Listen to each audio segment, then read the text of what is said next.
Rolling. Welcome to episode 48 of the Propaganda Report. This is Monica Perez here with Brad Binkley. How are you doing, Brad? I'm good. I can't say anything further in an open setting, however. I think you opened the door to more interrogation based on responding that you are good. At anything. How could you possibly argue that you were good? So much read into that statement. Oh, I have to tell you. What does it mean by good? It was just crazy. All right. I'm going. Can I go? Go. Okay. Last week, this week, it's been driving me crazy. So Comey gets up. We're talking about the hearings, the Russian hearings. Former FBI Director James Comey, who to me is an absolute lifetime actor. I don't know what that guy is up to, but he doesn't seem like a cop. He doesn't seem like a lawyer. He seems like a bad actor. So he has these hearings and he comes out and he says, I took memos about what my meetings were with Trump because I thought he might lie. He pulled me close and said, I look forward to working with you. He kind of shrugged his shoulders and said, meh, I don't know. He's saying all this stuff, just ridiculous, totally unprofessional innuendo, blah, blah, blah.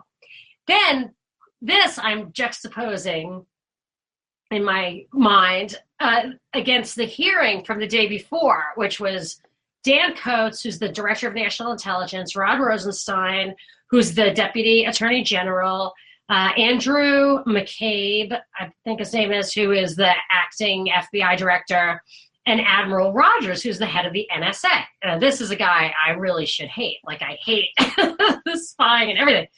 But these guys are all like professionally saying we can't answer these questions. One of the reasons we can't answer this question is that you're asking me about communications with the president, and the president has the right to private communications with his staff, and we are not in a position to waive that right. So we cannot start talking to you about that because it waives the privilege of the conversation, which we do not have a right to do. Cannot answer the question. Sessions said yesterday. Don't steal my punchline. Oh, is that what we're going to? Last week he said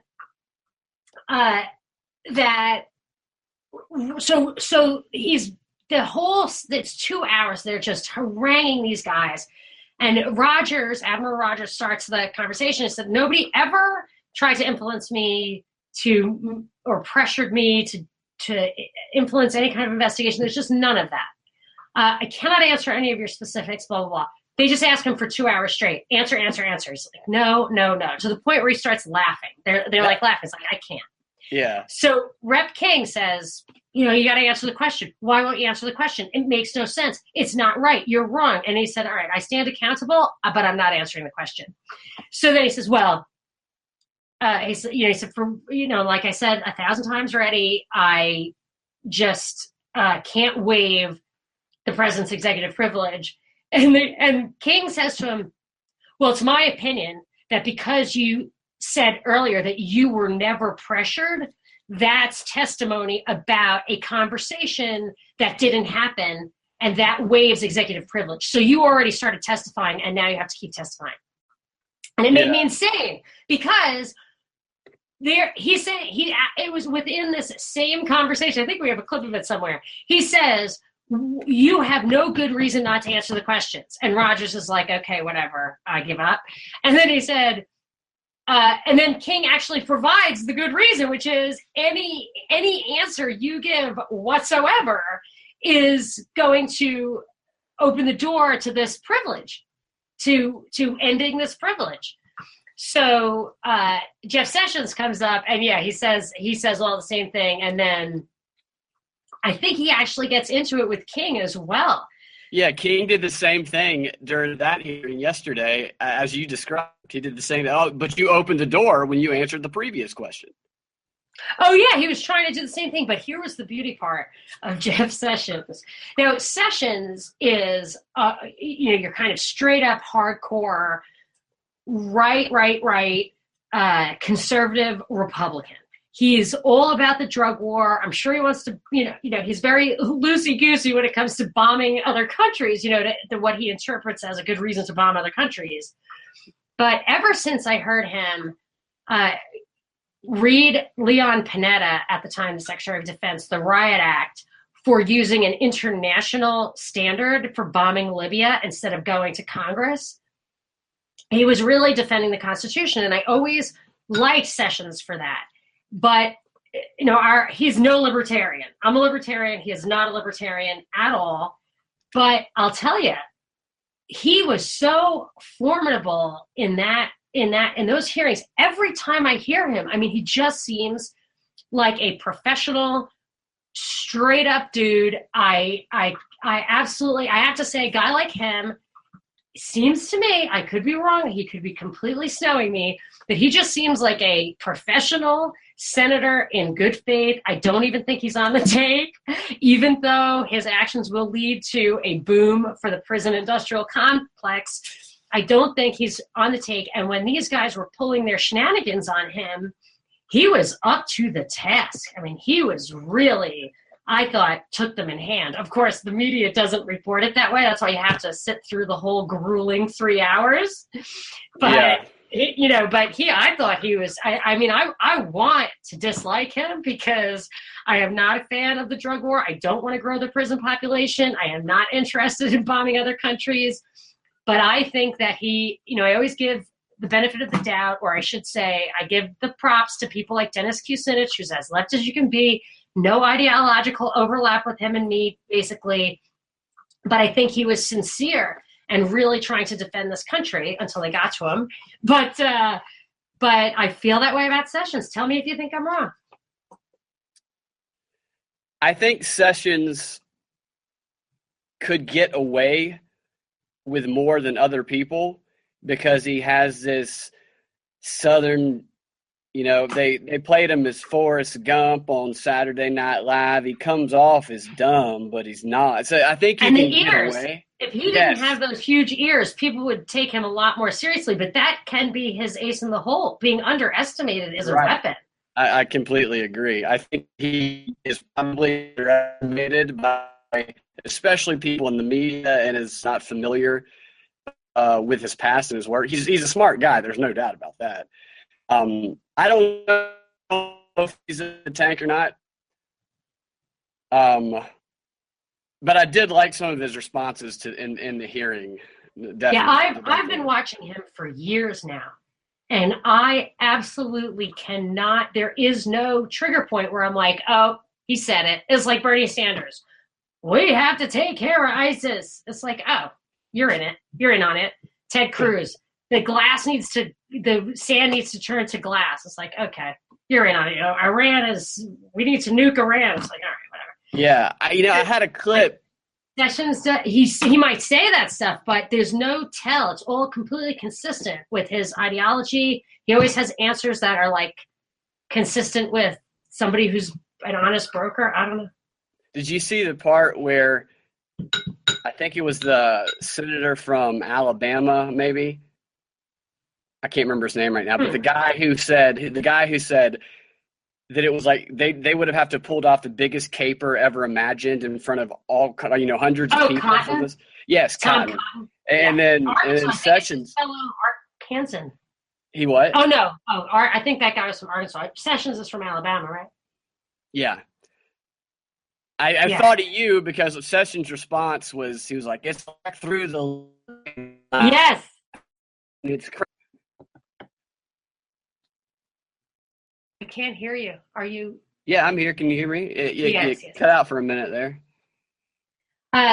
So I have to say though, what's funny about Sessions, so people thought I was hating on him today because I was tweeting some hilarious separated at births. He had to, the pictures I was looking, there's one picture of him. If you want to see it, go to @MonicaPerez Show on Twitter.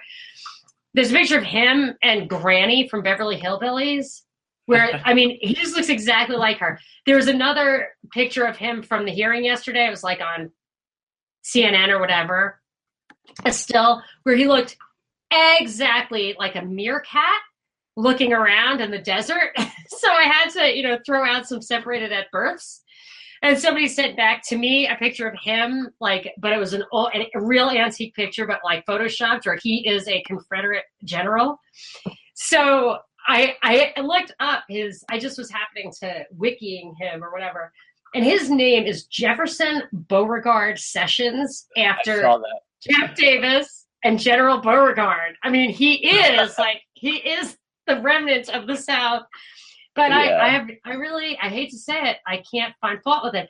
So Kamala Harris, who's just was so hamming it up for the cameras, and the younger they are, I should say, it's so unpalatable when the younger ones are such jerks like Heinrich and Kamala Harris. I really got immersed in these committees. And they praised her. They praised this Harris. So then the media, I was like, he took her.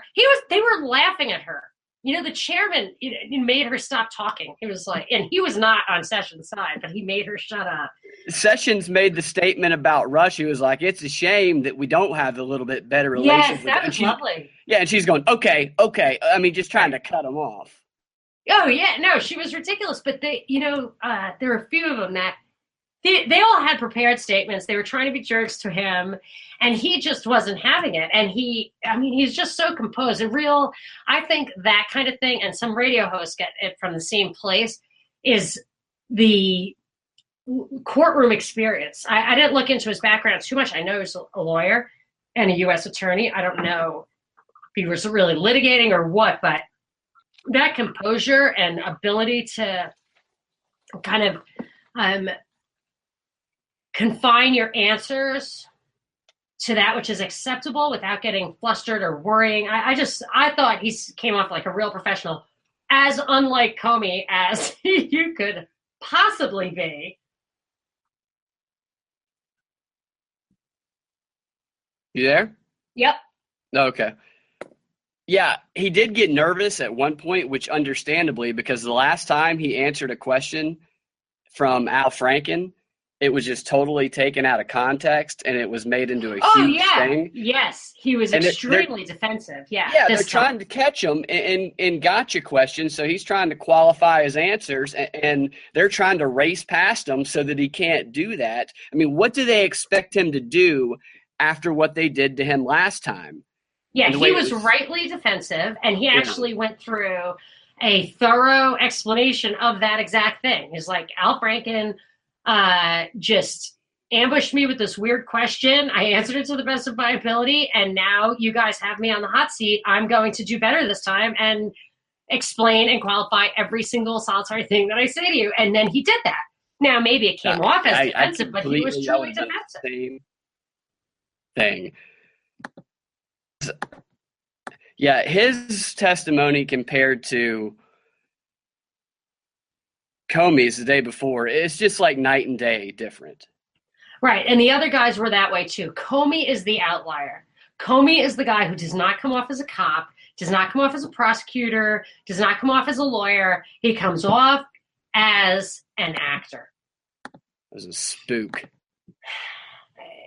Yeah, I think spooks are better actors. I mean, they're better actors than actors are because their does lives this thing with his face. Yeah, you're right. I don't like I was thinking about these interactions he was describing with Trump, and I'm like, he wrote in that opening memo that he submitted, or the written statement about how his face didn't move at all. He just gave him this blank expression. He does this thing where he tries to look like he's innocent with his face, but he's like trying a little too hard. He really cares about what his face looks like. When I was watching there's like a half an hour before the hearing where it's just people walking around in the room, but it's already being broadcast on CNBC or whatever. And they showed him sitting there waiting for the cameras to like focus on him. And it's like he knows you have to like stand on your mark. You know what I mean? Like he's just sitting there deadpan looking into the cameras. It's so obvious that he is aware of what it's looking like from the other side of the camera. He is a drama queen. They were right when they described him. Showboat. It was like that hearing was in honor of him, Yeah, but I have to believe, I mean, obviously, we both said before the hearing that it would be absolutely ambiguous in content, and Yeah. it would give something for both sides to latch onto as vindication. Yeah, definitely. And I think the Sessions hearing did the same thing. One of the interesting things that stood out to me about both hearings was that both Sessions and Comey came to the hearings without documents that they knew people at the hearings were going to ask them to see. What Sessions documents? Sessions documents, maybe his was not quite as obvious. I don't think they exist. They were asking him for stuff that didn't exist. That's what it looked like. That's why it looked like he didn't have it. Because he had nothing to do with it. What? Right. He said that he thought they did, like the rules that are governing the reason behind it. You don't believe it would take the whole room to fill. You'd have to fill up a room with the procedures of, you know what I mean? It was a messed up question. That was Kamala Harris sounding stupid to the other people in the room, because he was saying, like, this is just protocol. What are you, stupid? She's like, so you're saying you don't have it in writing? It's like, it's protocol. It's a common practice. Like, what are you talking about? And then another senator, I think Tom Cotton maybe it was, or one of them was saying, this is nuts, because Eric Holder was all about, I'm not telling nothing. And he perjured himself and was not punished for it. Yeah, I pulled that clip. And Harris, when she was asking him about that, it was just funny to me, because she wasn't the only one that did this. But she was saying, you knew you were going to be here, the questions were predictable, and you didn't bring any documentation for us to see. And I'm going, where was that question yesterday for Comey, when the only reason that hearing happened was because of the memos? Oh, exactly. Now, Comey should have been asked, like, you didn't have the memo? And he's like, well, I gave it to my friend. I mean, that they didn't arrest him on the spot. How absurd that explanation was. Yeah, it was so. That's the thing. It's absurd. So when they were talking to Sessions, he is not absurd. So Comey is absurd, and the questioning was absurd. And then it kind of somehow had a logic to it. But when Sessions was there, and her absurdity looked absurd, but it doesn't matter. She was supposed to do it for the media, and she did, and it worked. But I have to say something about the committees.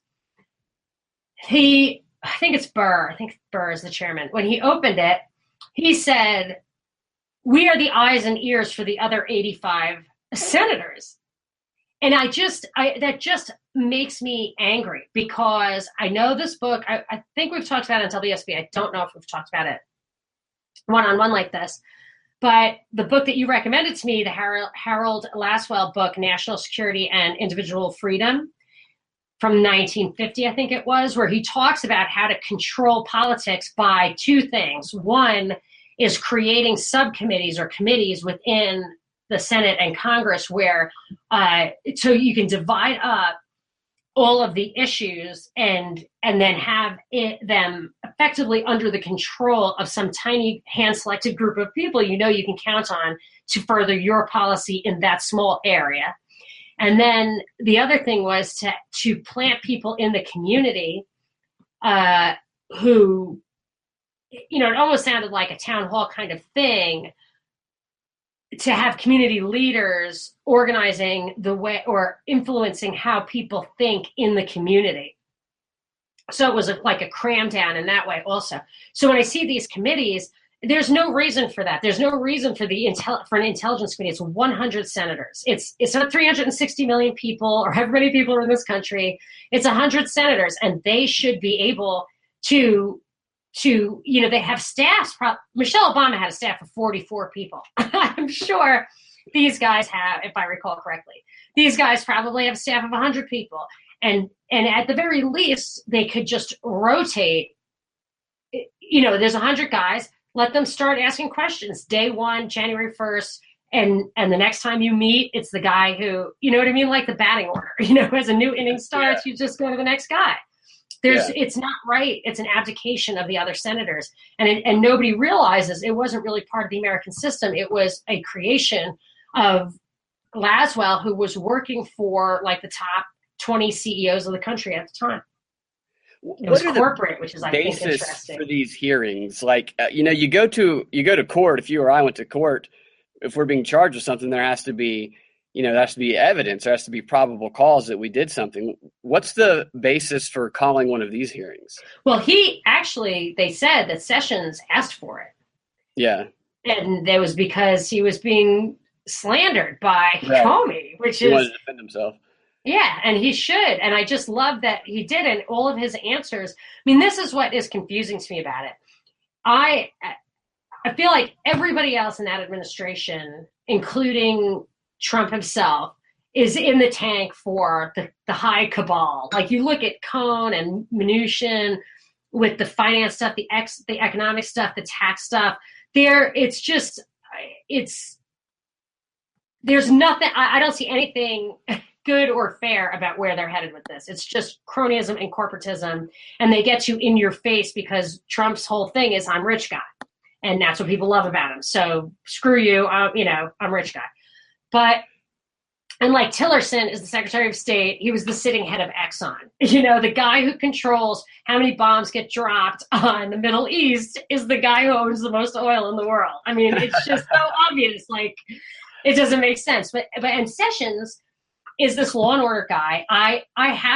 This is the one thing I'm completely confident in, that the prison industrial complex is a totally corrupt, cronyistic mess, that it's just the guys who run it bribe judges to throw the book at people, and they bribe legislators to make mandatory sentencing. So they do that to fill up the prisons, and they've been very effective because our prisons are, we have tons and tons of prisoners, the highest in the world by far, rate of incarceration, which is crazy because we think we live in the freest society. And then you have a guy like Jeff Sessions come in, and when you talk about like the law and order stuff, you talk about the immigrants, you talk about the drug trafficking, all that is going to fill up the prisons. So, and Kate's Law, people don't realize. Do you know what Kate's Law was? Was that the one from San Francisco? Yes, but you know what it actually says? No. It says that illegal immigrants have to go to jail for 5 years. No, I didn't know that. So if you can get a pool of criminals, of prisoners, because they're not even, I mean, it depends on how you define criminal, but I don't think it just pertains to violent offenders. If you can get this pool of prisoners from outside the country to just fill up the prison. I have never advocated for illegal immigrants going to jail because I don't want to pay for them. If you have a problem with an immigrant, if an immigrant, legal or illegal, commits a crime, he should be sent back to his country and never let back. And it's very easy to patrol the border. It's just very easy. This is all nonsense that it's not easy. The drug cartels patrol the border with their rifles from their perches, and they just do it. So you can control the border. We need to get those drug cartels in front of the Senate Intelligence Committee. I think they probably have close relationships with this. I think El Chapo works directly for some of those people. But so this is about Sessions. So I'm just saying that I thought when Sessions comes in and he's going to just fill up the prisons, keep them private, enforce drug laws, put illegal immigrants in jail. I mean, you got to figure a guy like that is on the take. He's in on it. But I don't think so. I think he was picked because he is that law and order guy. They just found the hawkishest guy they could find. The good old boy from the South. Yes. And so what that means to me is he's legit. He's completely not in on it. That's why I never liked his politics, because I'm not hawkish like that. I absolutely think that people who commit violent crimes should be expelled from society one way or the other, exile or jail. Absolutely. Violent crimes against people or property. Absolutely. Anything else, drugs, prostitution, victimless crimes, any of that. No. So I disagree with him, but I'm just trying to get at, I think he's for real and he's formidable and they're really not going to be able to railroad him. So I think they are going to have to get rid of him. He can start the ball rolling on stuff that's going to fill up the prisons, but I just feel like I think they might have a fight on their hands with this guy. I think he might be a problem for them. Yeah, and he was a prosecutor. Comey was a prosecutor, and what you had there is we had two former prosecutors who know the law and know how to say, know what to say and what not to say, so that they don't implicate themselves. And so it was kind of like a chess match, so to speak, based on the way they were responding to the questions. And Sessions was definitely straightforward and yeah, he wasn't taking any shit. Comey wasn't getting challenged on anything. Everybody was praising Comey. They went to the same whorehouse. Yes. Comey got pleasured, and Sessions got gang raped. That's the way they approached it. That's a very good, if off-color analogy. But I'll tell you the difference, in my opinion, is Sessions has to cover his ass like the rest of them. Comey, it seems very clear to me, I could be wrong, but I cannot imagine him walking into that without absolute assurance, if not secret immunity from any kind of backlash, prosecution. My guess is he has immunity because he was talking like somebody who was not afraid of repercussions. Absolutely. Yeah, absolutely. And he said, what did he say at one point? I don't remember the exact wording of it, but he was talking about when he went to go meet with President Trump. I think it was in January, one of the first times. He went to tell him that the media, because they knew the media was going to release this story about the Russian dossier, so he was warning him, giving him a chance to prepare or whatever. And I'm thinking, wait a minute. So Comey knew before the media was releasing this story about this ridiculous Russian dossier. So does the media run all their stories by the FBI and Comey? I noticed that. They actually do, I think, actually. Yeah, or they just have somebody working in the media, full time, which is probably also true. But nobody asked the question about that when he brought that up. Yeah, I think that is common practice, but it did just slide by. I saw that. But I have an idea about Sessions. I think there's a chance. First of all, I think he was totally taken in by Trump and may still be because immigration, that's another thing with Sessions. Like, he's a big anti-immigration guy. And I understand the immigration issues. I mean, as a libertarian, I don't think that you can have open borders is not the same thing as no borders. So if you could be an anarcho-capitalist like I am and be a sovereign citizen, and I want a 5-acre compound and have armed guards on every 3 feet there, that's my property. That's great. I don't need any national borders under those circumstances. But they don't allow you to do that. They have national borders. And I think, even libertarians have to think of it that way, welfare and all the other implications. But this guy is just a hardcore Sessions, hardcore anti-immigration. And I think he liked Trump for that reason. And he got kind of sucked in. But I wouldn't be surprised if they made him attorney general just to get him out of the Senate. Yeah. And then they let him go as attorney general, and then he's no longer a problem in the Senate because he was the guy who beat the crap out of Leon Panetta for going to the UN to bomb Libya instead of going to the Senate or Congress. Yeah. And that and I've always liked or thought I've always given Sessions the benefit of the doubt after that. It could have been a show, but he seems to be consistent, and I don't know.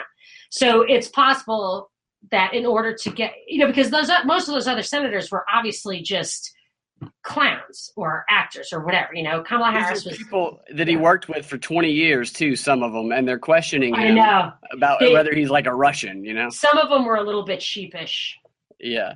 Manchin was showing him respect. Burr showed him respect. Warner, don't even want to. I cannot stand him. It's so funny. I hate politics. I never followed politics. I never read the newspaper until well after I got my job as a host on WSB. I still could barely bring myself to read the newspaper. I would just have to read topical stuff. But, they said that the Comey hearing cost America $3 billion with all the people that were watching it because so many people watched that hearing. Instead of going to work, they took the day off. It was a big event. Yeah, they got more ratings in sports that day. I can't remember what they were. Really? Yeah. Because that's when I knew he would be back. That's when I knew they would appoint a special counsel, which I called the special prosecutor. But once I realized that there was this big hole in the media that the campaign, the election had filled, I knew that that's what this was, that this was just, it was just manufacturing content. It's truly a reality show for profit. Oh, yeah. There's going to be more too. The one guy said it. I'll tell you why. Because I used to have to cast around for stories and wait till Friday for a story to come up. And, because I do my show on Saturday and you need to talk about stuff people are interested in. I could just like make it like a lecture, college lecture, but that's not really the format. The format is people call. And so I would really have to dig into real issues sometimes just to be able to field calls of people who are just getting their information from, kind of the broad brush strokes of cable TV and whatever. I mean, I'm talking about just a few years ago. And now this is when I really noticed what it was. Now I'm like, oh, whatever, I'll just do the circus. Not that I want to. I would rather get to like last week, I wanted to talk about privatizing air traffic control, which again, as a libertarian, you would think that would be good, except for it's still a government-run regulated monopoly. It's not, it's not private. It's privatized. So that's complicated. I wrote an excellent article about that on propagandareportdaily.com. But I really wanted to talk about that last week, but who could with the Comey thing? So, I mean, you're not going to get calls on an infrastructure program when Comey called Trump a liar. You're just not going to do it. So I can see that the circus not only provides constant fodder for the media, it's also so completely devoid of content that you really lose all connection with the realm of policy, domestic or foreign. Yeah, and like you mentioned earlier, it gives both sides what they need to feel even more certain of their position, so it creates more tension. And there is no position. You know what I mean? So Russian what? You're all going to do the same thing, which is nationalize the election process, censor the news, propagandize the world. That's what both sides are doing. There's no issue. There's no policy difference. They all want to bomb Syria. They all want some form of Obamacare. It's all the same, yet they're the most divisive they have ever been. Yeah, and then you have John McCain, who I have no idea what he's doing in these hearings. It's like he's asleep and he's mumbling something as he's waking up when he's asking questions. And it's like Grandpa sitting over on the couch, like just don't wake him up. Don't listen to him. He just passes gas every once in a while, like he's still sleeping. Ignore him. He said something.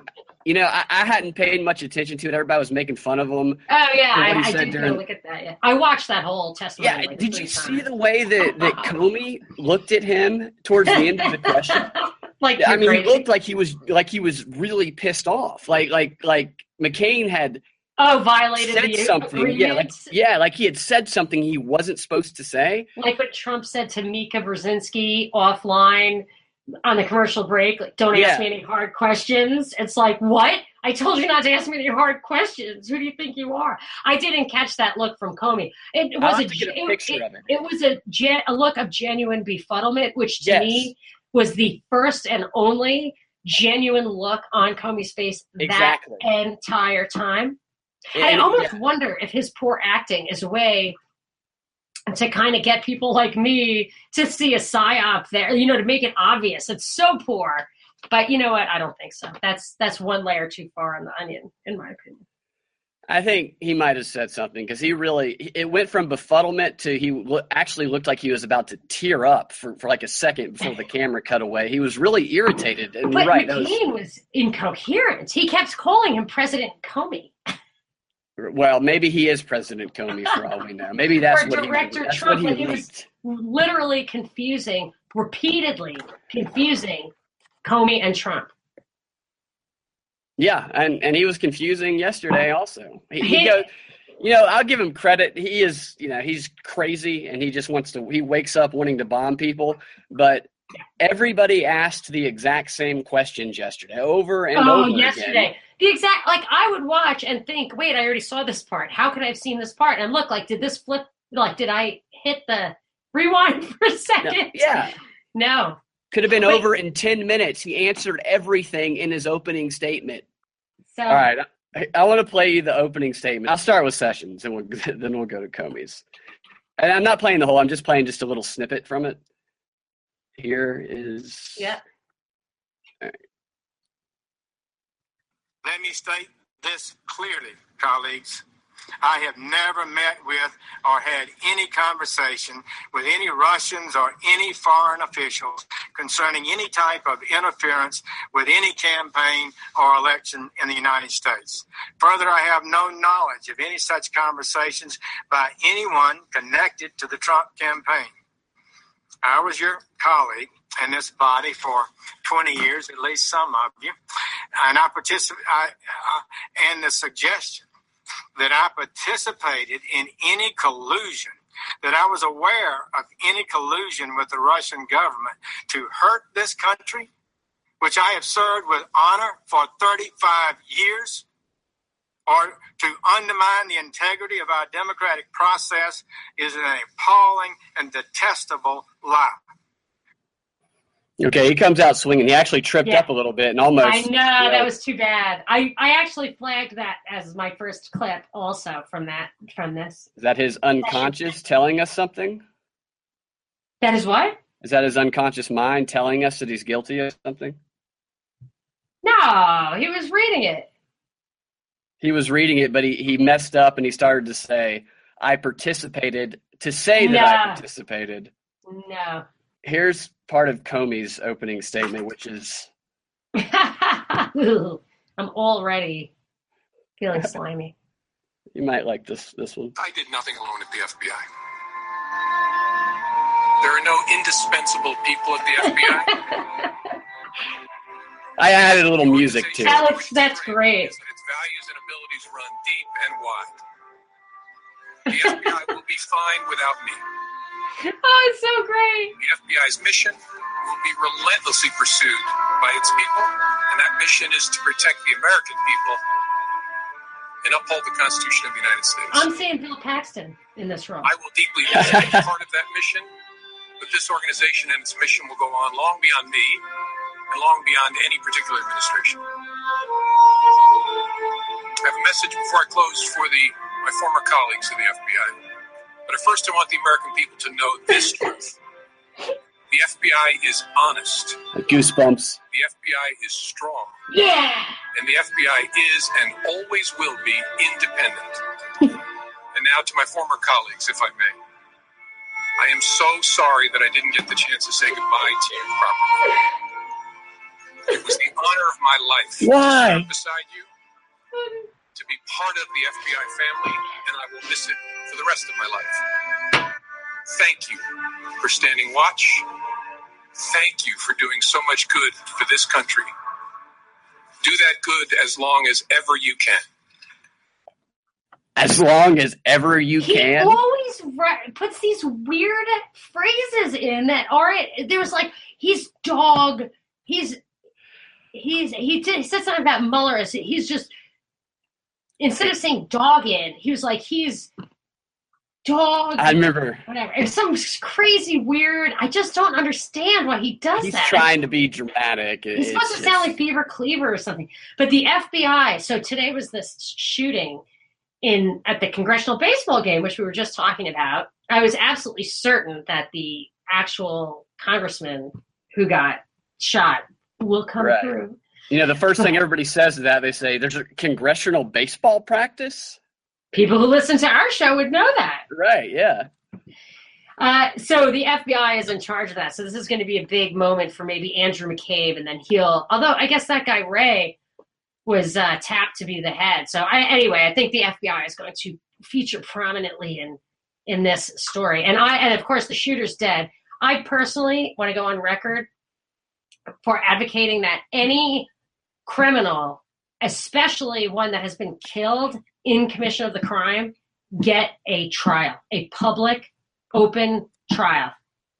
Because otherwise people can, law enforcement or bystanders, whatever, can kill somebody to cover up the real crime. So if you kill the guy and another guy gets away, you can just say, oh, well, he was the only guy, and because you're too lazy to go catch the other guy or whatever, you know what I'm saying? So I'm just sick and tired of them killing people and not having, and then you don't have a trial. So you really don't get to know the motives or anything. And I want that to stop. So there should be a trial. That's all.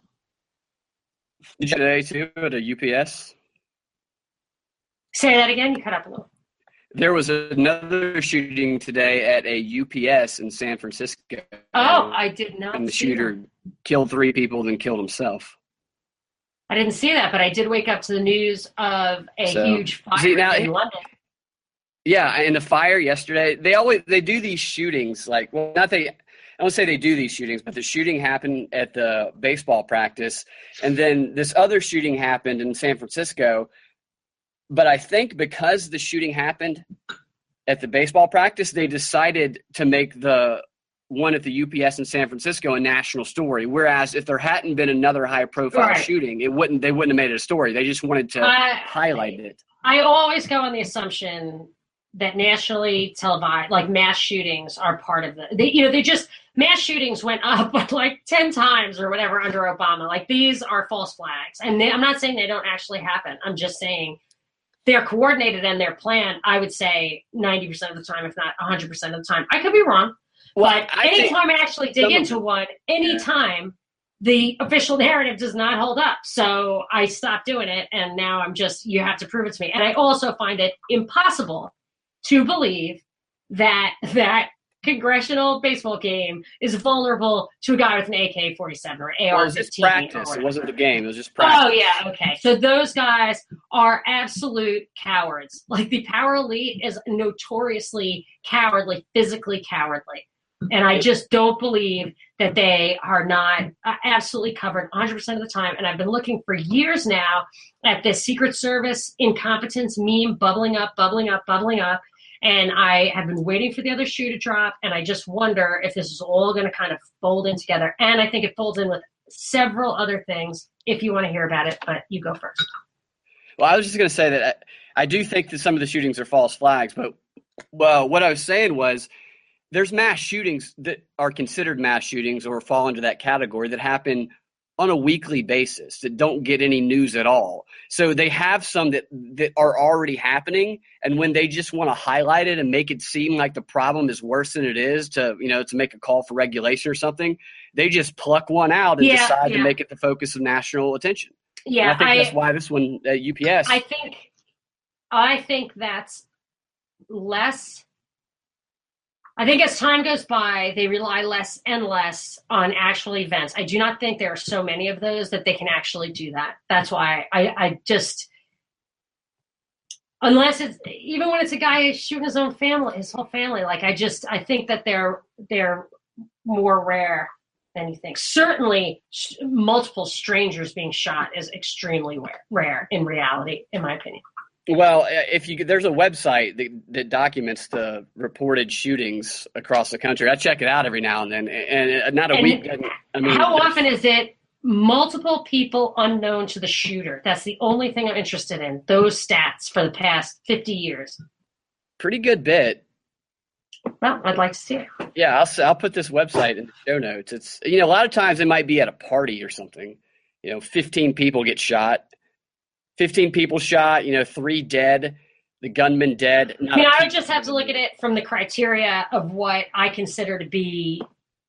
Oh, yeah. And that's also part of it. The criteria of the shooter and because Mother Jones Jones, people involved. There's been some data released. Mother Jones did an article about it. I actually got an Excel spreadsheet and did a lot of analysis of it myself. Of the increase, I looked at it from 10 years or whatever, the increase under Obama and Bush. So I think it went back before 10 years, maybe it was 15 years.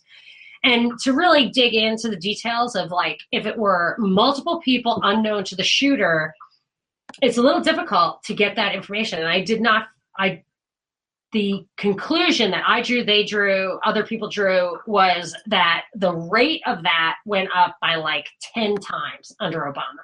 Yeah. The actual rate of it. So let's just say the 90% new ones under Obama are false flags. Yeah. And I wondered if under Trump they would continue. And it looks like they are. I think they're always going to continue. So, another thing on that congressional, do what? They want the guns. It's for gun control, but there's a lot more to it. I think now it folds into a couple of other psyops, which I wrote about.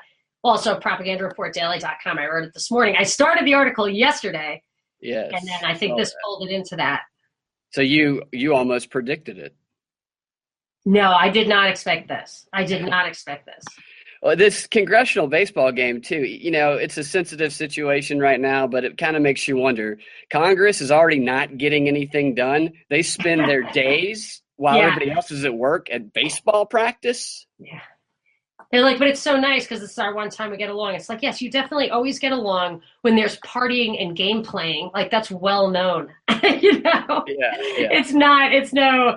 So that's what I worry about Jeff Sessions is that they supposedly, I've heard this repeatedly. There's like, I don't know if there's any way to prove it, but I think of Epstein like this, Jeffrey Epstein, the underage sex procurer or whatever, and Roy Cohn, that part of what I think Jeffrey Epstein was trying to get information from people by using underage sex workers, whatever, girls, not workers.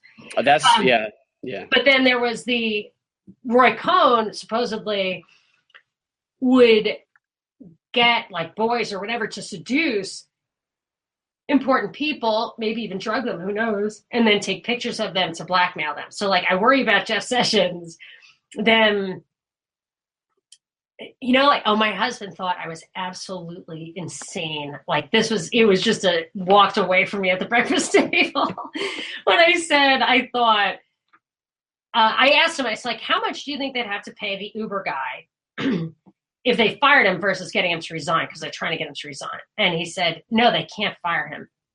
They can't because he's the founder and he owns controlling shares. So I have this crazy theory, not crazy theory. I think there's a 1% chance. So this guy finally did take a leave of absence. They kept trying to get him to do it, trying, doing everything, getting people to hate on him, getting people to quit, all this kind of stuff. And then he finally took a leave of absence because his mother was killed and his father was hurt in a boating accident.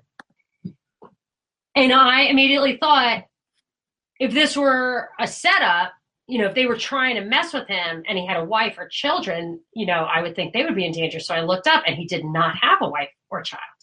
Yeah. So the next closest people were his parents. So it was very convenient for this billions and billions of dollars issue. I think Google is trying to get the software away from him or whatever. I don't know what they're trying to do exactly. Or maybe he just pissed them off by standing up to them. I don't know. But it was very helpful to them, this accident. And I don't think they did. My husband was like, no way, you're completely wrong. You're crazy. And I'm like, okay, I might be. And I hope I am. And I'm still only giving it a 1% likelihood. Yeah. But a 1% likelihood, that's pretty high. So I in my mind, I think they stop at nothing, basically.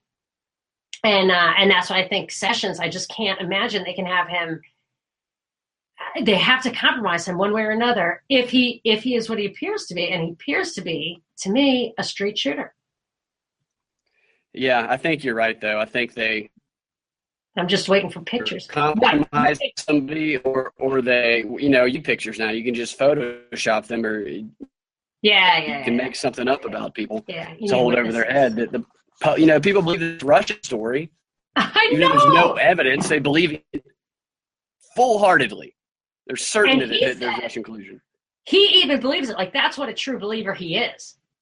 He said, yeah, it looks like it because the intelligence community is unanimous in thinking that it happened, but I personally have absolutely no information on it. So he just believes. I just think he's a believer. I could be wrong. If you think I'm wrong, put a comment. Not you, but anybody listening thinks I'm wrong, put a comment in. People are going to probably think I'm wrong about the Uber thing. Do you think that there is a greater or less than 1% chance that guy his parents were targeted? I think there's less than 1% chance. I would want to know the facts surrounding the actual boating accident. Yeah, that's what my husband said. He said, so without any evidence. I said, without any evidence, I don't even know the facts. I was like, oh, this is just wild, unfounded speculation. Was it like Memorial Day when it happened? I know nothing. I honestly know nothing about it whatsoever. Yeah. It's just when I've been following the Uber story closely. So I'm like, they're not going to get rid of this guy. They're not going to get rid of this guy. Why can't they get rid of this guy? Whoop, he's gone. What happened? Oh, horrible accident.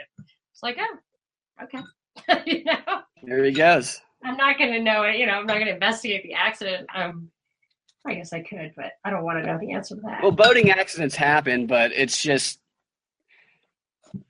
in circumstances are usually people were drunk on the lake and they're going way too fast, stuff After like that. seeing the I-20 chemical spill, there's a videotape of the Atlanta area I-20 chemical spill where a car, it's clearly a stunt performed by stuntmen. Oh, I agree. That is absurd. It's just a stunt. So now, there are too many examples, so I just don't even, I'm not investigating it. I feel a little bad even saying it because it's so dark to say that about the Uber thing. Should I take it back? Hey, it's out there. Own it. Okay. All right, I own it. So during the Sessions hearing, almost every single one of definitely the Democrat senators, they're speaking on this assumption that Jeff Sessions just violated his recusal, and that he violated his recusal, and that Trump has admitted, and everybody knows that he's admitted it. He's admitted that he fired Comey because of Russia. What he said, it really irritates me when they quote the media, because the media is such a show. Like on the Lester Holt show on NBC at 5 o'clock on Wednesdays. It's like, what? They in the Senate, they quote that their evidence of Trump admitting to this was what? Was what he said on Lester Holt, because I don't remember him saying he referenced Russia. Yeah, but he referenced Russia. Yeah. It was oblique. He did not say, I did blah, blah. You know what I mean? Like, that's right. I'm not sure if you were at a court trying somebody for murder and you heard somebody said, he had to die. He was screwing everybody's wives. I'm not sure that statement alone would get you the electric chair. Yeah, and he didn't say, I fired him because of Russia. He said, I was thinking about Russia. No, and we didn't hear the whole thing anyway. And he was prompted with a question. And that was a highly edited show. Yeah. Highly edited. And Trump, of course, plays along by actually doing the stuff. Why would he do that? I don't want to have a press conference at the White House, but I'll go on this clearly hostile person's show without complete control that it should not be edited. Should have been broadcast live and not edited. That's what his conditions should have been. Right. So they just started off with that assumption, and because Sessions wouldn't tell them the intimate details of all their conversations with him, it was just a hostile attack the entire time. I have a couple of clips that show how these senators, how they started their questioning with Sessions. I would love it if you would also show how the senators started their questioning with Comey. I do have one. I had all of those, but take your shirt off. Oh, you're so dreamy. Mr. Comey, we never questioned your integrity. Yeah. That's Warner. I think this. That's Mark Warner's right out of the gate. All right. Here's Mark Warner. This is that one. I want to thank you once again. I want to turn to the Vice Chairman. Thank you, Mr. Chairman. And again, Dr. Comey, thank you for your service and your comments. Somebody get him a tissue. I hate this guy. Know that even though there are some in the administration who've tried to smear your reputation, you had Acting Director McCabe in public testimony a few weeks back and in public testimony yesterday reaffirm that the vast majority of the FBI community had great trust in your leadership and obviously trust in your integrity. Okay, that's how he started his. Can I tell you how much I hate Mark Warner? Yeah, please. I hate him. He's gross. I hate him. So, sorry. I know you told me that Mr. Carter told you never to say you hate him. I was taught that as well. I take it back. I was using it for effect. I don't hate anybody. This guy, I dislike him intensely. In part, I just dislike him, and so I looked into him a little bit, and I do feel like I need to out him, as I did on WSB, that he – I only say that because you might have heard this before if you listened to the last podcast, but he said, he got rich by winning lotteries for cellular licenses that the federal government decided it owned, like it owns everything, like in a, communist country, it owns everything. And it gave away the cellular licenses to just anybody who filled out the form right. And this guy was in the government and he filled out all the forms. And then he turned around and sold them to Nextel for $200 million, something like that. So he is the richest guy. So that's who you're talking about. That's the guy I hate. Yeah. That's the guy who I dislike intensely. So he's this richest senator, but he also comes off as a lifetime politician, which he is.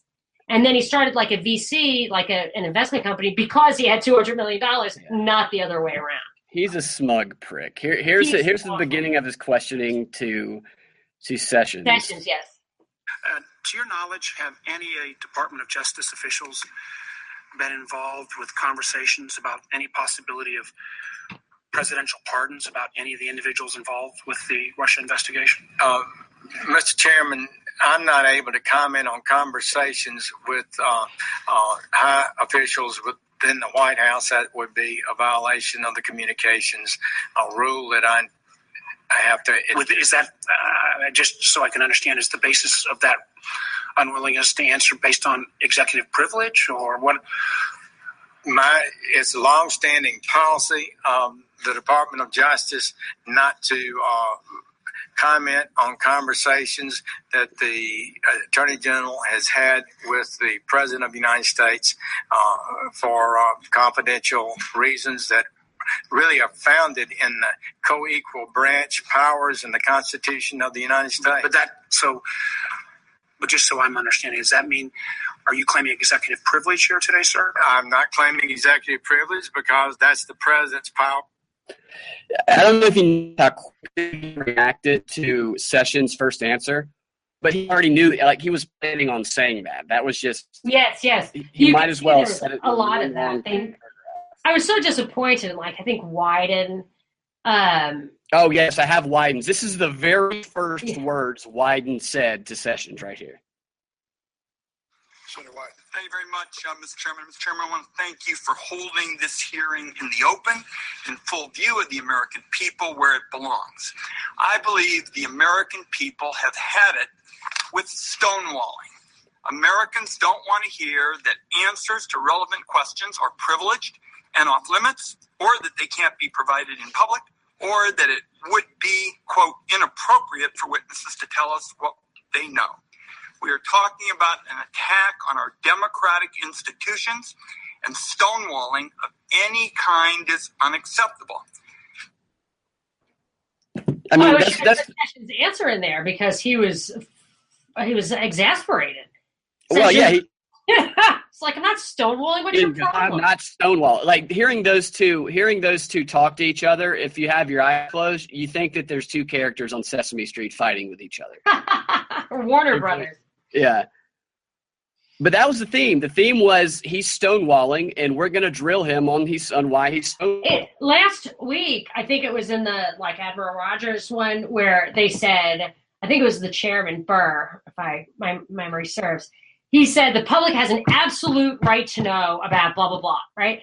These guys have given no evidence whatsoever. All they are doing is saying the intelligence community has confidence, and there is the public knows nothing. The public has been given nothing. There is no absolute right to know because not one. They're like, we want facts and not wild speculation. Well, there has been absolutely no facts whatsoever, and the most you're going to get out of these hearings is hearsay. It does not rise to the level of facts. You know what facts would be? Show me the connection between the thing you said that happened and how you are tracing it to Russia. That's what I want to know. Show me the IP addresses. Show me whatever. Just show me that stuff, and then we can evaluate that. Show it in the raw. If it's an absolute right to know, show me in its raw format so we can evaluate it and analyze it ourselves.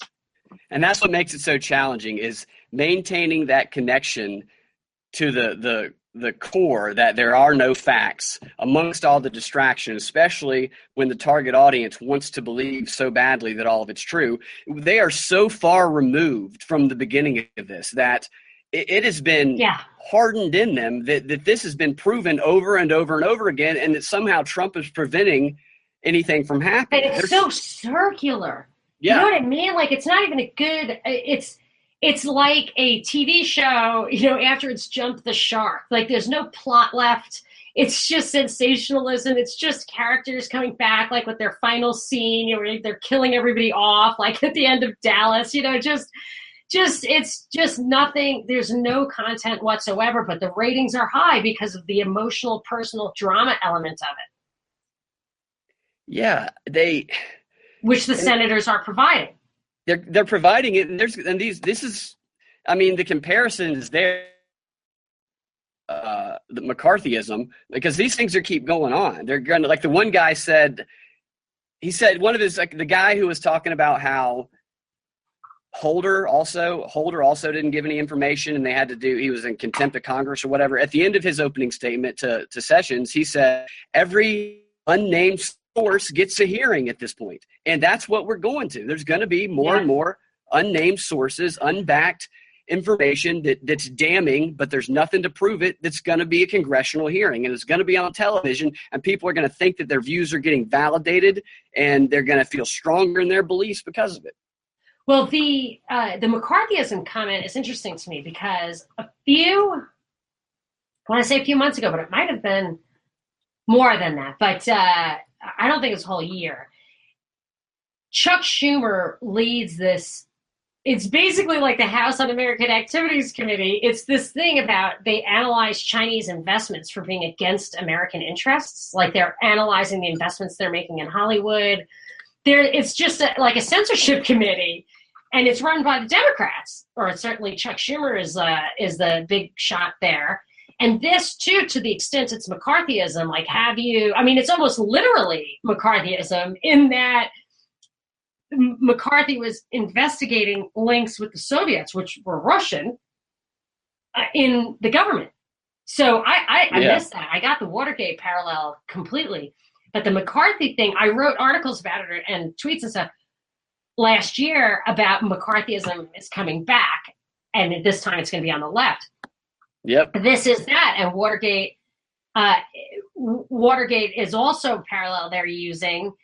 I actually think it's cheap. It's like reading modern literature. I was reading, have I made this analogy before? I think I have. The Girl in the with the Dragon Tattoo. I was reading that book. It's a good book. I like thrillers, whatever. And in it, like instead of developing the character, it had her just say something pejorative about George Bush, the American president, which I always think is so funny. Like people get so emotional about our presidents. I realize we affect the world, but it was just this throwaway cheap comment, like anybody who likes Bush is no friend of mine, something stupid like that. And I compared it with the Graham Greene book, Quiet American, I think, if I'm getting those names right, where I would definitely not agree with the ideology, I think, but they develop the characters, they develop the theme, they develop an entire book to convey a thought, an idea. And then that was back then, decades ago. And now they just kind of reference those feelings and themes and characters that have already been developed, like a character. It's just like a Pat wrote character. Well, a character type. So they just really cheapen literature that way. And I feel like that's what's happening here. It's like, and the perfect example of that, it's not just the parallels with McCarthy and the parallel with Watergate, but Comey last week, he was referring to, like, everything alluded to metaphorically that when Trump said to him, I wish you could lay off Flynn, that it was echoing what they said in the Senate later, Henry II talking about Thomas à Becket saying, who would rid me of this meddlesome priest, that it's this innuendo that gets people killed. And that's what they were referencing, that like pre-packaged archetype in your mind. Right. But they're so freaking lazy about it or ham-handed that they actually made literal reference to it. You know what I mean? Right. They had to say, in case in case you're missing it, like there's like an inset, in case you missed what these guys are going for here, like a review of a movie afterwards. Siskel and Ebert are like, oh, did you catch the Henry II reference? They actually had to name it overtly. I mean, all sense of nuance is gone. And I'm actually thinking of like McCarthy and Watergate as being actual real events. I think Watergate was a coup, and McCarthy was probably set up as well. I think there were deep state operations in there, but the actual thing was unfolding for real. This has no content and just uses these prototypes or archetypes of events, previous scandals or whatever, and aren't even like developing them very well. They're just throwing them out there and then actually making reference to the parallel, which I don't know. I'm disappointed at how low the bar has gotten for public manipulation. Well, what you just described is exactly what Walter Lippmann talks about in that book I always mention, Public Opinion. Talks about exploiting the stereotypes that are already constructed in people's minds. Oh, really? Yeah, and then just attaching... Yeah, they create the stereotypes, and then they reference the stereotypes, so they keep people thinking in simple terms. And like you said, remove all nuance, because it's easier to get an emotional reaction and compel people to believe something and to take an action directed at some sort of evil or some sort of enemy by creating and exploiting stereotypes. That is so interesting. And you've said that to me before. I mean, I've heard you say that, but I just didn't fully absorb. I always find it very interesting, like a real confirmation of like an insight. I always feel like it's a really good insight. If the insight that you come up with from just raw data, the impression you got, like induction, comes out to be confirmed by, that someone describing it as a stated goal or whatever. Like if you can find then the evidence out there in the world, or an experiment or whatever, a theory that fits what you have observed, it's highly validating in my opinion. So for me, I agree. So what you're saying is it's no accident. I'm right. I'm right, but like what I'm observing is what I think it is. Yeah, and exactly. Intentional manipulation, very cheap. I thought they were being lazy though. You're saying it's we who are lazy. They're doing it for us. To let us be lazy. This is how they short circuit critical thinking. As long as they use those stereotypes that automatically trigger a picture, an image, a feeling in our minds, and it's an emotionally charged one, they're pitting us against an enemy, which he talks about that also, then we're not going to stop and dig into the complexities of the nuances. Okay. Because you're really connecting two dots for me, that I wrote this article today that I started yesterday, but that the shooting folded into. Highly recommended. It's about vulgarity and violence. I forget the name of that article. So, but what I was writing was, 100 years ago, John Dewey basically was the father of modern education, which pulled out from classical education. So classical education was grammar, which is where you memorize stuff, logic, where you can critically analyze stuff, that's good for science, and then rhetoric, where you will learn the art of persuasion. It's called the trivium. We've talked about it before. Classical education had all three parts. It was grammar school, middle school, and high school. Now John Dewey got rid of the rhetoric part. So he still wants you to have logical thought, because then you can like work computers and stuff, but you can't really integrate it into the bigger picture because you don't understand rhetoric, influence, fallacies, all that civic stuff. And so that was part of what Charlotte Iserbyt and John Taylor Gatto talk about, the dumbing down of America, deliberate dumbing down of America. And I've always noticed that as a way to get people to not only be incapable of recognizing that they're being influenced and manipulated with fallacies, but they're also incapable of influencing other people because they don't really get good at rhetoric. So then I saw phase 2 of this, which just started unfolding 1 year ago, or maybe 2 years ago. I mean, 100 years later, maybe this has been something gradual that's been going on, but I'm telling you, I'm seeing it. It's like it just switched on with Trump. It's a major, major element, I think, of his role, not knowingly or whatever, I don't know about that, but his role in the cultural transformation of this country. But it's really, in the second step of the dumbing down, which is vulgarizing, animalizing, decivilizing. It is this, I noticed it with his kind of language, then Vicente Fox when he cursed at Trump, used vulgarity towards Trump on live TV in February 2016. I started commenting on it. I just wrote this article of all the times I flagged it. Somebody else said, don't forget, like the Berkeley riots is a part of that. Kathy Griffin's severed head is a part of that. This shooting today was probably a part of it. I predicted that there would be fisticuffs in legislatures by legislators. And that did happen in Texas. It happened in the campaign, Jan Fort, or however you pronounce his name, pushing the journalist. So I'm observing, and it's absolutely obviously true. They're starting to use more vulgarity. There's silly Senator Gillibrand said the F word a couple of times in her speech and actually stopped to say, I'm told you're a young audience and this is okay. So it was so scripted, so obvious. And, it was really, it was planned. Yes, and I use vulgarity up and down, but don't tell me that you are a senator speaking to a young audience and somebody told you it was okay to tell them to fuck Trump, and it's all right for you to say that you should have some decorum, as I repeat it. But this is a podcast that adults pull on purpose, knowing the content they're going to get. I'm not a senator speaking to a group of kids that, maybe it was college kids, the parents paying for college. I don't know. But this whole thing of lowering the level of discourse reminds me of like one scene I saw out of the Ukraine parliament where they were fighting each other physically, fist fight. Somebody removed the prime minister, who's just a piece of crap anyway, but the post-coup prime minister, Yats, from the podium physically.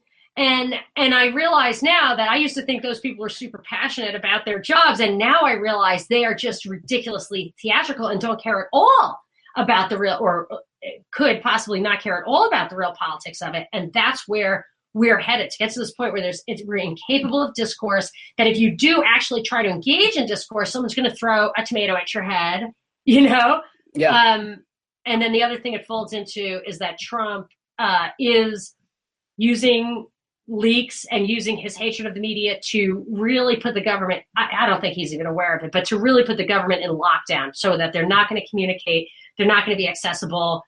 And I think that like the shooting today and this vulgarization and making violent, decivilize us, makes us extremists, make them have to protect themselves from us rather than represent us, allows them to censor us, to categorize us as extremists, in keeping with the strong cities international network against local extremism.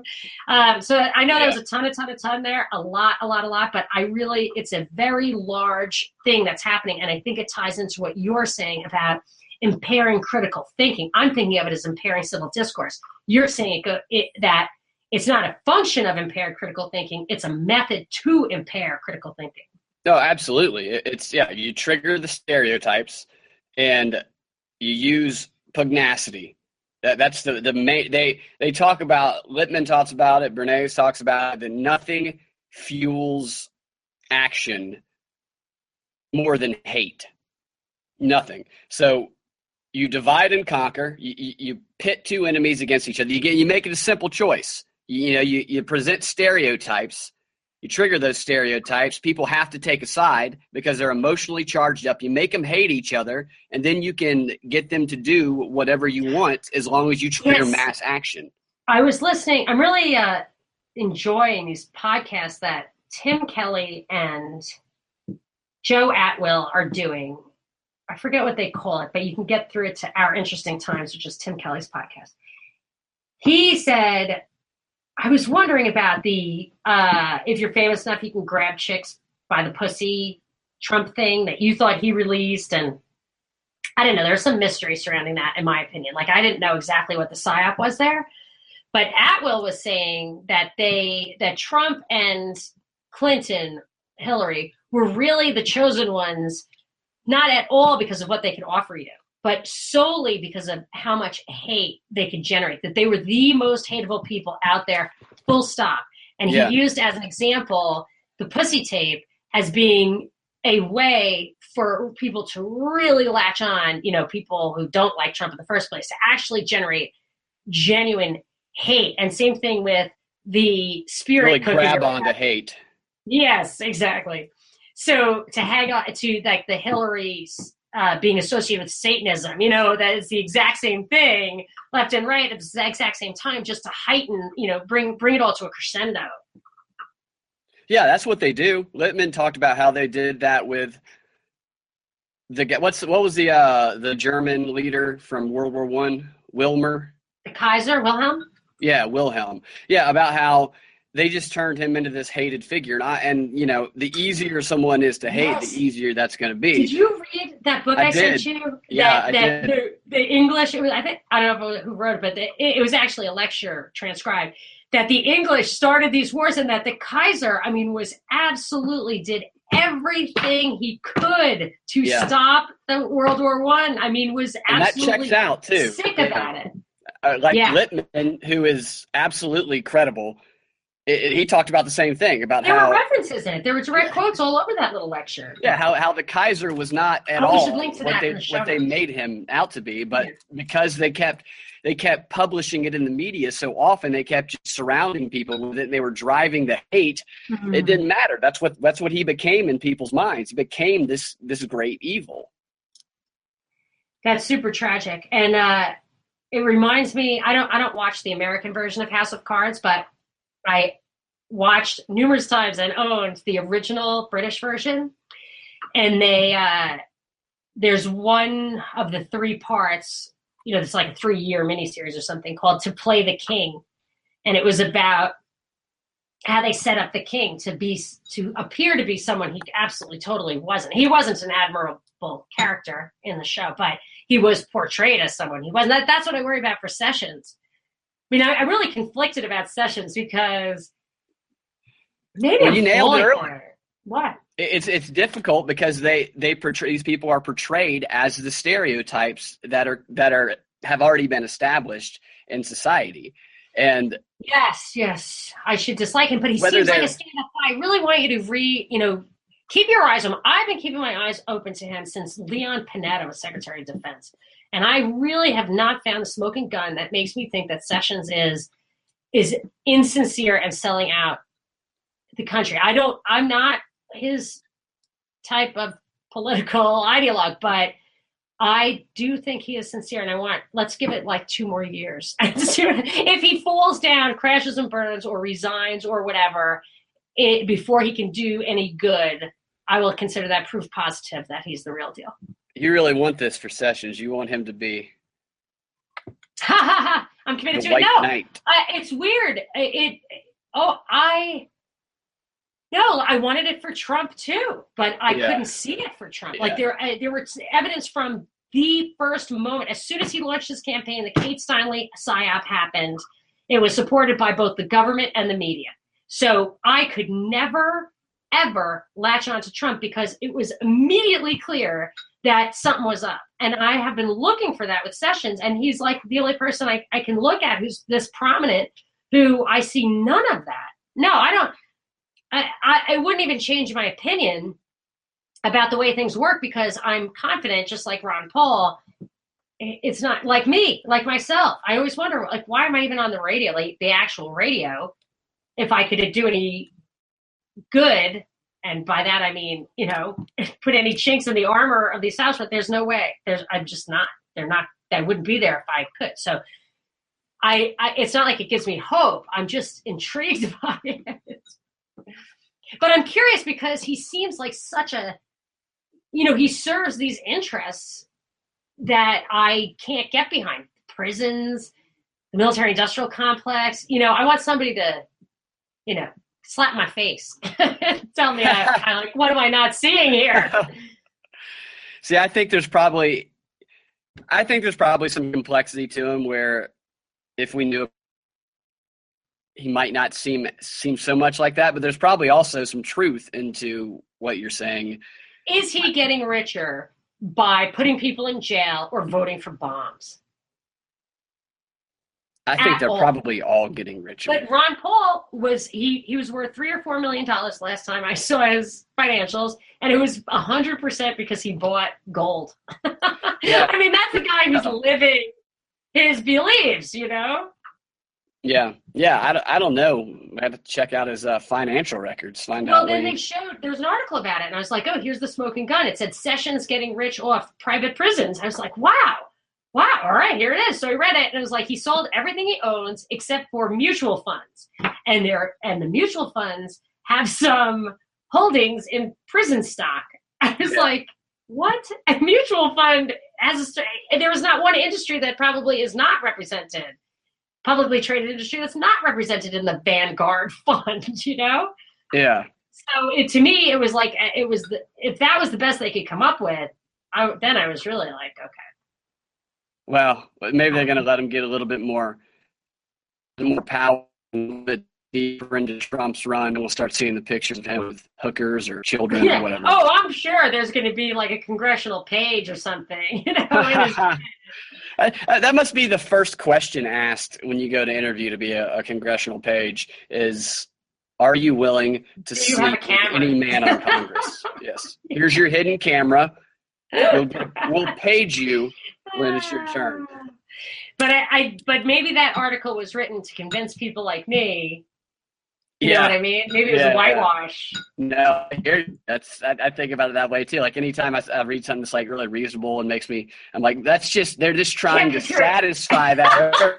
So I stop questioning this. It's crazy making. And the person, Philosophy of Metrics, wrote an article about it a while ago that the internet, the information in the internet is not the solution, it's the problem.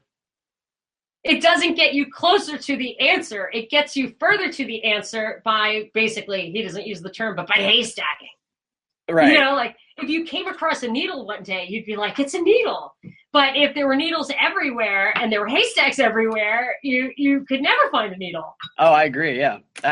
But the problem with the premise there is the answer.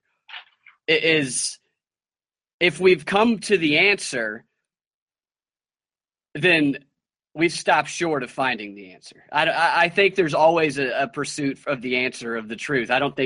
I think that the propagandists, their goal is to make the public believe that they know the answer so that they stop looking at the complexities behind the simple answer, or maybe complex answer, depending on who the target audience is that they've come to. Because once people believe they know the answer, then the propagandists can get them to do anything. And how do you think? I think everything is. How do we fit into that? Like, where are we? Well, what layer of the onion are we? Are we the tools? Because somebody posted on my, he was probably shocked at my answer. We're all we all disseminate propaganda without realizing it. And it's just a matter of whether people do it on purpose and whether people question what they're doing and are willing to say, "Oh my gosh, that I think that might have been propaganda." I think that's the difference in a show like ours versus, mainstream media is our like we strive very hard to present, to break down, to analyze what we see and to present a logical, more reasonable approach to it. That doesn't mean somebody's not going to get one by on us every now and then. It's impossible. Yeah, but this comment from this week on my website was interesting. The guy said, "Are you an NWO, New World Order puppet? Yeah. Are you a relief valve? Where people just won't take action. Yeah, people won't take. They listen to you. They think you're on it. So they don't have to do anything. Because so I wrote back to him. I said maybe. I don't know. I said, well, I'm not a puppet. I did clarify. I'm not a puppet because nobody tells me what to say, and I do my own research. So nobody's feeding me stuff. So can't possibly be a puppet without my knowledge. But I might be a relief. But I certainly don't think I could possibly be at this. But this actually gave me a real insight into how it actually works, because I have a radio show on like the biggest or whatever talk radio in people's cars, terrestrial radio in the country. It's like number one in the country, something like that. And obviously, it's owned by a mainstream media company. So why did nobody ever in a million years tell me, except for other people I work with who were worried for me and my job, why doesn't anyone ever tell me what to say or not say if I could really be a threat? And I think the way it has to, I think that they know full well through, like they say in Report from Iron Mountain in the 60s, they use computer modeling to see how little things affect big things. And I think they know that the little guy like me, who does not have much of a presence, is really not going to make any impact on any policy at all, but will convince people, skeptical people, at least some of them, that we still have a free press, that people can say whatever, you know what I mean? So and I think that kind of independence, that kind of free reign happens like at every level. So I'm way, way down at the bottom, but you could go as far up as Putin, Obama. I think Trump is probably even like below that, where they can have a lot of free reign. And at that level, the bigger picture is just we're okay with war. We're okay with convergence. We're okay with world government. We're okay with all that stuff as long as the hierarchy remains intact, which means we must have physical and fiscal insecurity. We must not have peace or prosperity. As long as we don't have peace or prosperity, this structure, this paradigm will remain intact. So they can really allow people a lot of latitude at every single level, as long as there is this pyramid and you just stay within your level. Well, yeah, the whole idea of propaganda is to get people to take action on their own without, at least in a democracy, is to get people to take action on their own, to take the action that the propagandist, that a totalitarian would force you to take, that the propagandist manipulate you into choosing to take on your own. And they have propaganda directed at people who are visceral, at people who want to think things through. The book Propaganda: Formation of Men's Attitudes talks about that a lot. But one thing that you do on your show that most don't do, that they do not like, that is absolutely does fight against the whole propaganda machine, is you encourage people to, you empower them too, when you talk to them, when you talk to callers, to ask questions and to reason, through their answers, and to look at all sides of it. And in 1937, I believe, is when the Institute for Propaganda Analysis opened up, because the public was they had it. They were tired of being manipulated. They had been manipulated into World War I. They were disillusioned. So out of this, decade and a half long anger of people, they were tired of being lied to, this institute emerged, and they started delivering these type of critical thinking materials all over the country to schools, and they would break down propaganda used in certain media messages, and it was a fundamental part of the education system for a couple of years, and it raised the number of people who were questioning what was going on in World War II. So around 1941, funding gets cut off and it gets shut down because it was stirring up too many questions among the population. Interesting. And that's what anybody can do to help fight against the propaganda machine. That's exactly why they keep people emotionally charged, because if people are reasoning, the critical thinking, right, all the way exactly. back to the full circle. So interesting. Yes. That's so interesting, honestly, because yes, I don't do combat, and I was by the same people who were worried about me because of the stuff I actually said on the air, were worried about me because I had no tension with the callers. Yeah, like you can't. That's never going to work. My brother told me just the other day, you should. He said, "What? You have a sidekick on your show now?" And I said, yeah. And he said, I hope you're mean to him. I said, what are you talking about? Oh, no, it's not going to work if you're not mean to him. I said, I'm not being mean to him. That's hilarious. Like, well, I don't know why I even bother having him then, because I was like, all right. So, I mean, that's the honest truth. I mean, that's what people come to expect. And I used to get fan mail saying, oh, thank God, it's such a relief you're not combative all the time. And I thought, wow, there's like one person out there who doesn't mind, but it's true. I don't know. I mean, maybe that's part of, see, like that's what I wrote in that article. I said, people were so happy that Trump was vulgar and combative and insulting and bombastic because they were so sick of political correctness. But for me, I always think like name calling is the opposite of like cogent argument, and the people on the right should have been wise to this trap and insisted on a higher level of discourse, because these are the people who also come from a religious point of view, feel like that the Christian heritage should influence policy. And though I'm Catholic, I'm allowed to use vulgarity. I can't cuss or swear, but I can use vulgarity. There are a lot of people on the religious right who think that that's sinful, and they just let their guard down. They gave him a pass on it, and I saw it as a mistake. And now, when I look back, I see it as a trap. Well, that's because it's hard when you're looking at the left, right, when one is propagandizing to try and use reason with your side or whoever you're trying to communicate with, because it's all about quick mobilization. It's about generating a mass of people. Yeah, but triggering action.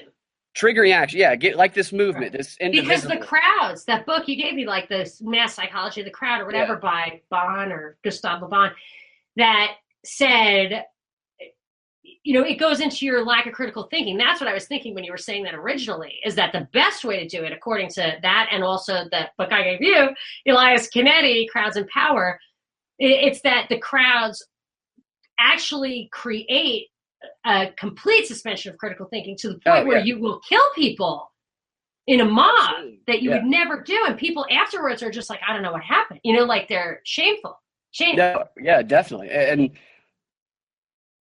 what I was saying was, it relates to that, is that it takes a lot longer to sit down and have a reasonable discussion and reason through things to come to a decision than it does to just charge people up using base stereotypes and pitting them against an enemy. So even if someone, has a cause that they want you to support, and they see all this propaganda going around, they're going to get antsy. So they're going to start using it too, because they need to mobilize a big group of people to compete with these other people faster. Yes. And I've always hated that. I remember I told somebody that I felt like it was something about, I can't remember exactly what it was. It was something about the religious right that was a compromise. I think just because I'm a libertarian, I was saying, like, at the federal level, you really don't want social legislation. Even if you want it in your community or your state or whatever, you don't want that. And it started with Reagan, where he made that compromise. And then I guess this is where that was maybe the first incidence of this thing where people said, well, if he hadn't compromised, he would never have won. And then I think, well, but it's not even worth. So I just hate it when they pivot to the opposition's baser instincts. So maybe a better example is Indivisible is trying to be the next Tea Party. Now, the Tea Party was real and it was principle based, and it upsets them. But the Indivisible just looks at the tactics and manifestations of it and just wants to mimic those for purposes of manipulation. Pure anger is what that whole movie. Yeah, and it betrays what they supposedly, what used to unite them was an ideology that would have objected to wars instead of pound the table for Russia, to bomb Syria because they're friends with Russia, who we hate. It's like, hate what? Can you explain that? Why? Yeah. And the material contradicts too. It even said, we know you want to put forth progressive ideas, but here you have to resist anyone that even compromises with Trump whatsoever. Now, mind you, some of Trump's policies are very very further their interests. They're not Republican policies. But it's personification, it's hatred, it's a cult of personality, and a cult, an anti-cult of personality. That's what it is. And he's a Democrat. Trump, his infrastructure plan is the only thing he's going to get through. Yeah. And I've said that since the day he got elected. And he talks like a Democrat. He says, we've spent billions of dollars abroad, time to break the bank at home too. It's like, Yeah. what? Like, that doesn't make sense. He just says it like a Republican. You know? I don't even know about that. I mean, you could, if it's one of those things where, like, did Hitler or Churchill say this? You know, did Trump or Hillary say it? Everything from bombing Syria. I mean, his tone, his attitude. I don't know. He's just reading this stuff at this point, which he does not do well. Well, when he rallies his base, though, he's doing it with that. Yes. I take action. I get shit done. Yes. And that's I do agree with that. And this all connects to, yeah, we should wrap it up here in a minute. This all connects to the digital herd. And we talked about this at the beginning of the year, but the ability to mobilize masses of people on Facebook, get them on all social media, to get them in a bubble because all of their friends like the same things and don't challenge anything that they post. And if someone does challenge something, they all just attack them, kind of like I was attacked when I asked a John Ossoff question. And Facebook literally removed government documents that I posted. That's so crazy. So you posted, people were arguing with you, so you proved it with government documents, and these are government-loving people, and and Facebook took it down because it was too, what? Well, abrasive? It didn't say. It doesn't tell.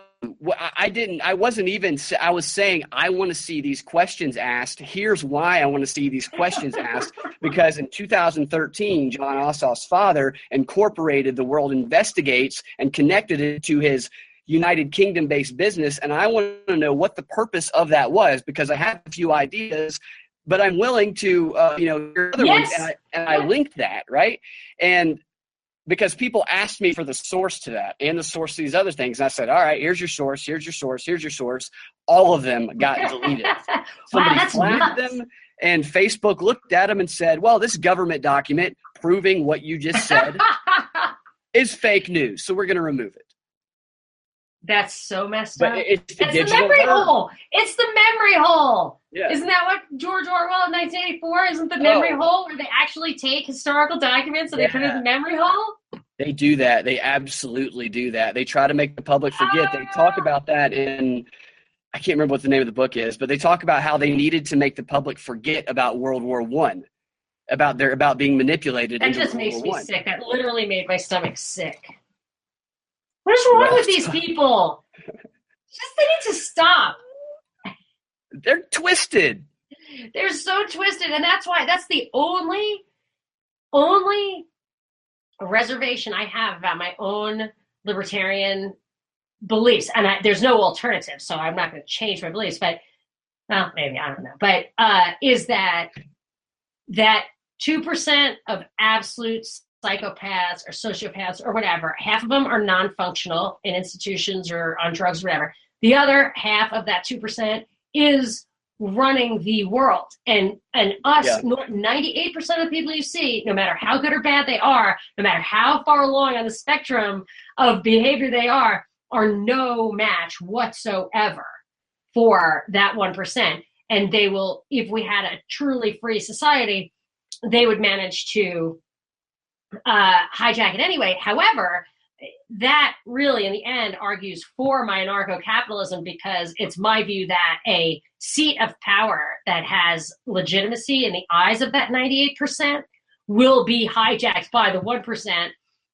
and it will come prepackaged as power. Whereas if we had a taboo against power, that 1% would really have to work all the time at the con just to get the power. You know what I mean? Like, it would be a full-time job just to con us out of. Absolutely, yeah.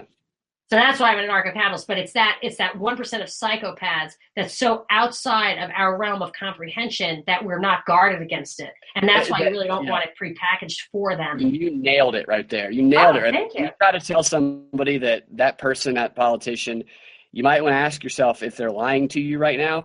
They cannot fathom it, because they wouldn't do it, because I'm the opposite, though. That's why Sessions is absolutely befuddling me. Like, please, somebody, like, slap me, because I've never seen a politician who, once the scales are away from your eyes, you don't see what they're really there for. And then there's this guy who I totally disagree with, like Dennis Kucinich. I'm like, wow, maybe he's real. Sorry, I keep cutting you off. No, it happens. Everybody has these policies, and maybe he is. I don't think that. I think I think they have to fight a battle. Like Ron Paul's had to fight for years to get anything done. Well, there's also this. There's also the fact that I am so skeptical that I can't believe anybody. So Ron Paul, I mean, I really, of all these years, I cannot find a hole in his armor at all. But Rand Paul led the charge this morning talking about that shooting and praised the Capitol Police, who's behind some serious false flag events from the Navy Yard shooting to Miriam Carey. Like, the Capitol Police definitely is deep state. And Rand Paul, who I would associate with Ron Paul, so I will throw out everybody. Like, I'm going to throw the baby out with the bathwater. And my level of skepticism, the fact that 98% of those guys in Washington are complete crap, that if there are 2%, they're so tainted by being up there that even me, the uber skeptic, isn't going to recognize them because there's just no way. It's difficult. I agree. I think it's really challenging to recognize who's going to be genuine, how they're distinguished from somebody who's just really good. Yeah, I know. Well, we'll continue to try to crack this code, probably for the rest of our lives, which I think is the purpose of life, is to get 80 years of trying to crack the code, and then in the aha moment, you die. Yes, that's it. So you can't share. You better not have that aha moment anytime soon. I'm not having it anytime soon. I'm questioning who I am. I'm not getting closer to the truth. I'm getting that's why I love having a son with Down syndrome, because he's the only person on earth I am absolutely positive, unless life is a dream in my head, like that kid's for real. There's no guile whatsoever. Anybody else, I'm like, I don't know. I just don't know. All right. That's it for, is there anything else? No, that's all. All right. That's it for episode 48 of the Propaganda Report. This is Monica Perez signing off. Goodbye, Binkley. See you later. Till next time.